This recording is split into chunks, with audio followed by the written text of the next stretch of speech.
bahasa Melayu yang jadi basis utama bahasa Indonesia.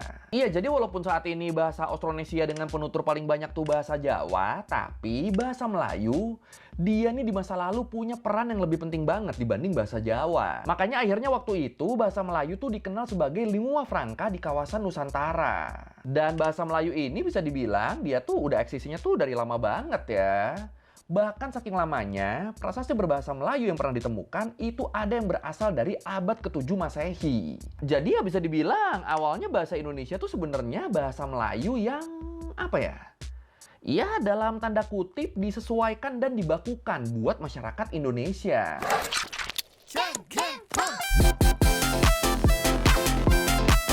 Assalamualaikum, Elsa di sini. Hai guys, hai semua halo tetangga, gimana kabar teman-teman semua? Semoga sehat selalu, semoga bahagia selalu, dan semoga hari teman-teman semua selalu good day. Selamat datang di channel YouTube Elsa Widyanti Putri. Hari ini kita akan mereaction dan menambah informasi juga, tentunya menambah ilmu pastinya juga. Ini dari channel Sepulang Sekolah. Tentunya bahasa itu sangat penting sebagai identiti sebuah negara gitu kan. Ada beberapa sumber mengatakan bahwa bahasa Indonesia itu berasal dari bahasa Melayu. Bahasa Indonesia itu banyak banget logatnya. Kalau di Malaysia bilang logat, bahasa Jawa, bahasa Sunda, bahasa Melayu, bahasa Musi, bahasa Bugis, bahasa Aceh, bahasa Bali. Terus bahasa Jawa menjadi bahasa daerah dengan jumlah penutur terbanyak di Indonesia ya. Digunakan oleh masyarakat di Pulau Jawa dan sekitarnya seperti Surabaya, Semarang, Yogyakarta. Selain itu, bahasa Sunda dan Melayu juga memiliki banyak penutur dengan penyebaran luas di beberapa provinsi. Oke, hari ini kita akan menambah ilmu tentang bahasa Indonesia supaya kita bisa tahu bahasa Indonesia itu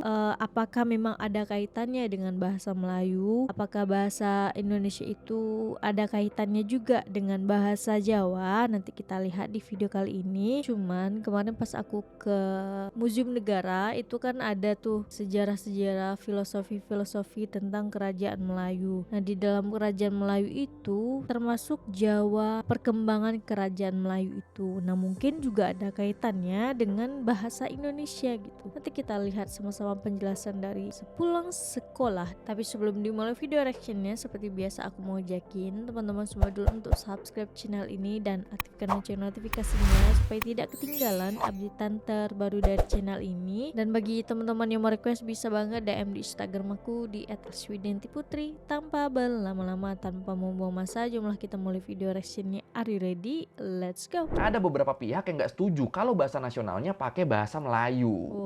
Kemarin kan kita udah bahas gimana alfabet Latin lahir dan jadi huruf yang paling banyak digunain di dunia kan. Terus kenapa bahasa Inggris jadi bahasa internasional juga itu udah kita bahas. Nah, gara-gara bahas serba-serbi bahasa-bahasa itu, gue tuh jadi kepikiran kalau bahasa Indonesia gimana ya? Bahasa Indonesia tuh asalnya dari mana? Bahasa yang kita pakai sehari-hari itu sebenarnya sejarahnya gimana? Terus sebelum ada bahasa Indonesia, apakah masyarakat Nusantara dulu cuma pakai bahasa daerahnya masing-masing atau gimana nih? Ya udah kalau gitu, ayo langsung aja kita bahas sejarah bahasa Indonesia sampai jadi bahasa persatuan kita di Learning by Googling.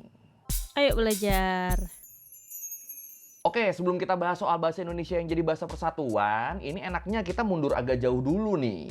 Buat ngebahas bahasa asli masyarakat Indonesia sebelum adanya bahasa Indonesia. Kenapa mundurnya nggak terlalu jauh? Soalnya kalau kita ngomongin bahasa Indonesia, bisa dibilang bahasa ini tuh usianya tuh masih relatif baru. Nah, sebelum jadi Indonesia kayak sekarang, wilayah negara kita tuh kan dulunya kan terdiri dari kerajaan-kerajaan ya. Atau wilayah-wilayah etnis yang ukurannya tuh lebih kecil, yang punya bahasa daerahnya masing-masing. Ya ini gue yakin lu udah pada tahu lah. Soalnya seingat gue ini di sekolah diajarin kok kalau di Indonesia itu ada ratusan bahasa daerah yang masih dipakai sama masyarakatnya sebagai bahasa ibu. Dan sebagai bahasa komunikasi sehari-hari di dalam komunitasnya. Nah, kalau aku di rumah, aku juga menggunakan dua bahasa ibu guys, bahasa Melayu Jambi dan bahasa Melayu Kampar Riau. Dua bahasa itu aku gunakan. Kasih sehari-hari di dalam komunitasnya. Bahkan kalau kita cari nih, kalau kita googling negara dengan bahasa terbanyak Indonesia. Nah, itu hasilnya Indonesia tuh ada di posisi 2 dengan total lebih dari 700 bahasa daerah. 720. Kita tuh cuma kalah dari Papua Nugini yang punya lebih dari 800 bahasa. Gila juga nih Papua Nugini ya. Padahal sekecil itu loh. Bahasanya banyak banget ternyata. Mantap. tahu. Aige makaroma parara 800 mawana Papua New Guinea ai. Nem Papua New Guinea nem tok place Europe. 800 tok place. 800 tok place Lucy. We got 800 now took place inside of Papua New Guinea. Papua New Guinea dewe. Top place ya kait andre tiap oblau keciro nang keciro. Nah, dalam perkembangannya, terutama setelah lama dijajah, karena waktu itu Aku kira cuma satu bahasa Papua Nugini itu guys, ternyata 842 bahasa. Wow. masyarakat dari berbagai pulau, dari berbagai etnis ini mereka tuh punya nasib yang sama-sama jadi korban kolonialisme Belanda. Akhirnya di situ mereka semua sepakat buat ngebentuk wadah baru. Sebuah identitas bersama yang disebut Indonesia dengan bahasa persatuan bahasa Indonesia yang akhirnya diikrarkan sebagai bahasa persatuan lewat Sumpah Pemuda di tahun 1928. Ya ini Kami buat detailnya putra nanti kita putri. bahas di belakang deh ya. Soalnya sekarang sebelum kita ngomongin bahasa Indonesianya, gue mau ngomongin bahasa-bahasa daerah yang ada di Indonesia dulu. Jadi kalau kita ngomongin bahasa daerah di Indonesia, sebagian besar bahasa daerah di sini tuh berasal dari satu rumpun bahasa yang sama. Dari rumpun bahasa Austronesia. Kalau menurut Britannica, rumpun bahasa Austronesia tuh merupakan rumpun bahasa dengan bahasa terbanyak kedua. Di mana di dalamnya terdiri dari 1.200-an bahasa berbeda sekaligus mencakup 1/5 dari keseluruhan bahasa di dunia. Dan ini nggak heran sih jumlah bahasanya bisa sebanyak ini, soalnya rumpun bahasa Austronesia tuh kan emang mencakup komunitas masyarakat yang tersebar sangat jauh ya. Mulai dari Pulau Madagaskar, Taiwan, Selandia Baru, sampai Pulau Paskah di Pasifik. Ya intinya cakupannya tuh emang luas banget lah. Tapi walaupun jumlah bahasanya banyak banget, bahasa di rumpun bahasa Austronesia ini ternyata penuturnya tuh malah nggak terlalu banyak loh. Bahkan buat beberapa bahasa, penutur aslinya tuh cuma tersisa ratusan orang doang, sampai akhirnya dikategorikan sebagai bahasa yang terancam punah. Jadi bahasa-bahasa di rumpun Austronesia tuh jumlahnya iya emang banyak banget, tapi penuturnya ternyata dikit. Ternyata perbahasanya tuh bahkan ada yang cuma seratusan tadi kan, cuma ratusan penuturnya. Bisa gitu ya. Dan dengan cakupan rumpun bahasa ini yang luas banget, mungkin ini lu jadi mikirnya, ini gimana para peneliti tahu kalau bahasa-bahasa di rumpun bahasa Austronesia tuh satu kelompok ya? Dilihat dari mananya ini? Nah terkait ini, masih menurut Britannica disebut, para peneliti tuh bisa nentuin satu bahasa sama bahasa lain masih satu kerabat dengan ngeliat subsistem dasarnya. Kayak misalnya ngeliat dari penggunaan kata ganti atau angka dan nomornya. Atau ini buat lebih jelasnya, buat contohnya kita lihat di gambar ini deh. Ini tuh tabel perbandingan penyebutan angka 1 sampai 10 di berbagai bahasa. Ini di sini tuh ada bahasa Payuan dari Taiwan, terus bahasa Bisayak Cebuano dari Filipina, terus bahasa Jawa dari Indonesia, bahasa Malagaski dari Madagaskar, bahasa Arosi dari Kepulauan Solomon, sama bahasa Hawaii. Nah, dari tabel ini tuh kelihatan kan kalau penyebutan angka di 6 bahasa ini tuh ya mirip-mirip banget. Kayak misalnya kita lihat itu angka 3 tuh. Itu dari celu, tulu, telu, telo, euru, sama ekolu. Mirip-mirip nih. Nah, tadi kan gue udah bilang kan kalau kebanyakan bahasa daerah di Indonesia tuh merupakan bagian dari rumpun bahasa Austronesia. Nah, dengan adanya tabel ini, dengan adanya list ini, gue jadi pengen ngebuktiin nih. Coba lu komen penyebutan angka 1 sampai 10 dari bahasa daerah lu masing-masing. Aku dulu ya Jambi. Siko 2, 3, 4, 5, 6, 7, 8, 9, 10. Misalnya kamu lagi di mana? Kamu lagi di mana? Jadi kayak ada penegasannya, ada irama logatnya, kata ah kayak iya kemana itu diganti A-nya jadi O. Iyo kemana? Nak kemana? Hal kayak gitu guys. Jadi bahasa Jambi, bahasa Palembang itu kurang lebih sama gitu. Ita, lusa, jelu, sepat, lima, enam, tujuh, alu, siva, 10.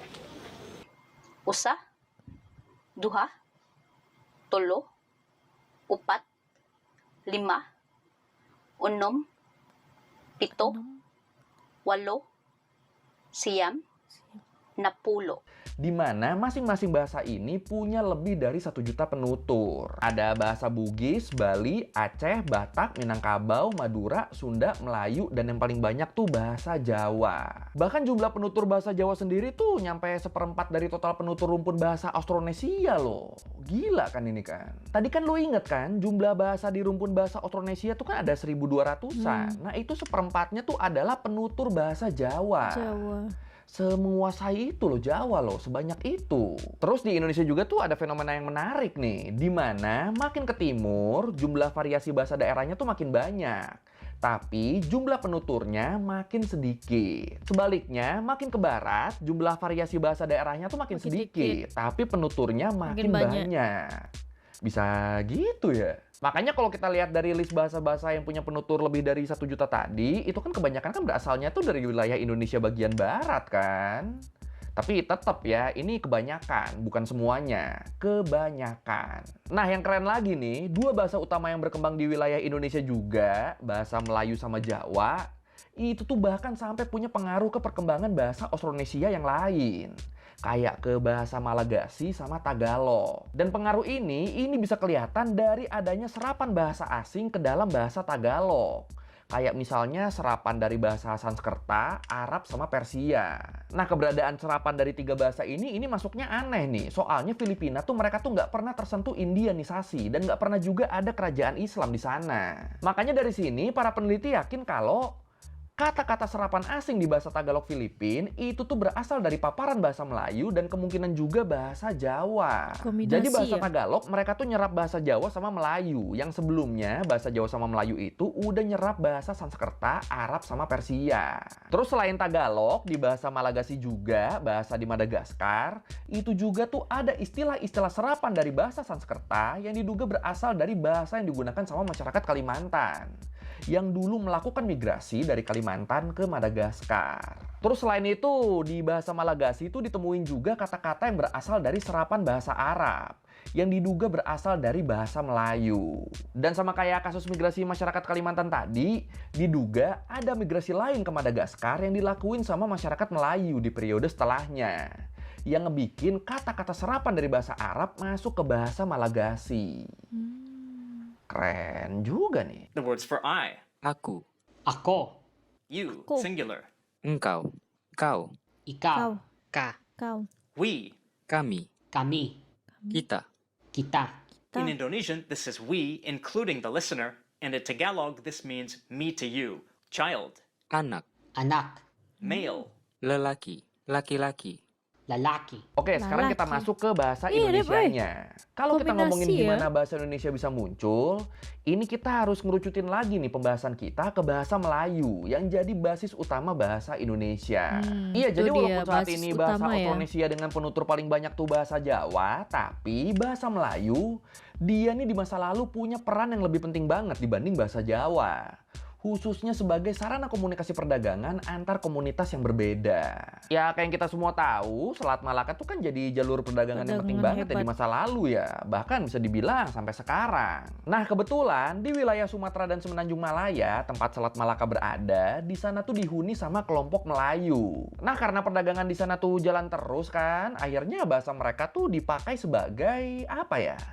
Ya kayak semacam bahasa internasional gitulah. Jadi bahasa resmi buat melakukan perdagangan internasional. Makanya akhirnya waktu itu bahasa Melayu tuh dikenal sebagai lingua franca di kawasan Nusantara. Dan bahasa Melayu ini bisa dibilang dia tuh udah eksisinya tuh dari lama banget ya. Bahkan saking lamanya, prasasti berbahasa Melayu yang pernah ditemukan itu ada yang berasal dari abad ke-7 Masehi. Di periode Sriwijaya, yang waktu itu bahasa Melayu kunonya tuh masih ditulis pakai aksara Palawa. Gila ya, mind blowing ini gue. Dari abad ke-7 loh, bahasa Melayu udah dipakai loh, udah ada loh. Ya walaupun itu bahasa Melayu kuno ya, tapi kan tetep kan. Gila. Terus waktu pengaruh Islam dan Arab mulai masuk ke Nusantara, bahasa Melayu juga ngalamin perkembangan nih. Penggunaan bahasa Melayu secara tertulis itu mulai ditulis pakai aksara Arab atau istilahnya waktu itu tuh aksara Jawi. Jadi bahasanya bahasa Melayu tapi ditulisnya pakai huruf Arab. Dan waktu wilayah Nusantara dijajah, dikolonialisasi, bahasa Melayu tuh tetap eksis dan beradaptasi dengan sistem penulisan yang dipakai sama para penjajah waktu itu. Dan dari situlah bahasa Melayu mulai ditulis pakai huruf alfabet sampai sekarang. Jadi bahasanya sama, tapi penulisannya itu tergantung sama budaya yang lagi berkembang di situ tuh. Yang lagi megangnya siapa, yang lagi berkembangnya apa. Nah itu penulisannya ngikut itu. Menarik banget nih. Wah. It was highly influenced by Sanskrit and written in Indian scripts like Pallava. The oldest known inscriptions of Old Malay are the Kedukan Bukit, which were found in Sumatra and date back to the 7th century CE. The oldest Old Malay manuscript that still exists today is the Tanjung Tanah. Nah, dengan track record dia Tanjung sebagai Tanah. lingua franca di kawasan Nusantara, bahasa Melayu akhirnya digunakan sebagai sarana komunikasi antar kelompok pergerakan pemuda dari berbagai daerah. Waktu mereka mau ngebentuk gagasan awal soal berdirinya negara Indonesia. Dan Wow. gagasan ini kemudian ditindaklanjuti di Kongres Pemuda I di tahun 1926. Sebuah pertemuan kelompok pemuda dari berbagai daerah di wilayah Hindia Belanda yang memperjuangkan berdirinya negara Indonesia. Nah, di situ waktu itu Muhammad Yakin, salah satu tokoh pemuda Kongres Pemuda I, dia tuh mengusulkan penggunaan bahasa Melayu sebagai bahasa persatuan Indonesia. Tapi ternyata gagasan ini lumayan dapat pertentangan nih. Ada beberapa pihak yang nggak setuju kalau bahasa nasionalnya pakai bahasa Melayu. Di situ akhirnya dicari jalan tengahnya dan gagasan ini pun disesuaikan dari yang awalnya bahasa Melayu yang diajukan sebagai bahasa persatuan diganti jadi bahasa Indonesia. Jadi ya bisa dibilang awalnya bahasa Indonesia tuh sebenarnya bahasa Melayu yang apa ya? Ya dalam tanda kutip disesuaikan dan dibakukan buat masyarakat Indonesia. Jadi sebenarnya masih mirip gagasan awalnya, cuma ya dikasih penyesuaian aja. Dan ya udah, akhirnya di tanggal 28 Oktober 1928 di Kongres Pemuda II dilahirkanlah Sumpah Pemuda. Yang salah satu isinya adalah netapin bahasa Indonesia jadi bahasa persatuan Indonesia tanpa menghilangkan atau maksa masyarakat buat nggak pakai bahasa daerahnya. Nah dari sinilah bahasa Indonesia akhirnya jadi bahasa resmi yang dipakai buat mewakili bangsa dan masyarakat Indonesia. Oh ya ini kalau mungkin lu punya info-info detail lain tentang bahasa Indonesia yang nggak gua sebut di sini, silakan komen ya. Komen guys. Pada Kongres Pemuda kedua inilah terjadi perubahan besar, yaitu istilah bahasa Melayu diubah menjadi bahasa Indonesia. Yamin yang semula bersikukuh menggunakan istilah bahasa Melayu menimbang ulang bahwa Kongres kedua ini harus menghasilkan resolusi yang penting. Maka dia kemudian merumuskan bahasa persatuan adalah bahasa Indonesia. Oke, sekian Learn By Going kali ini tentang sejarah bahasa Indonesia sampai jadi bahasa persatuan kita.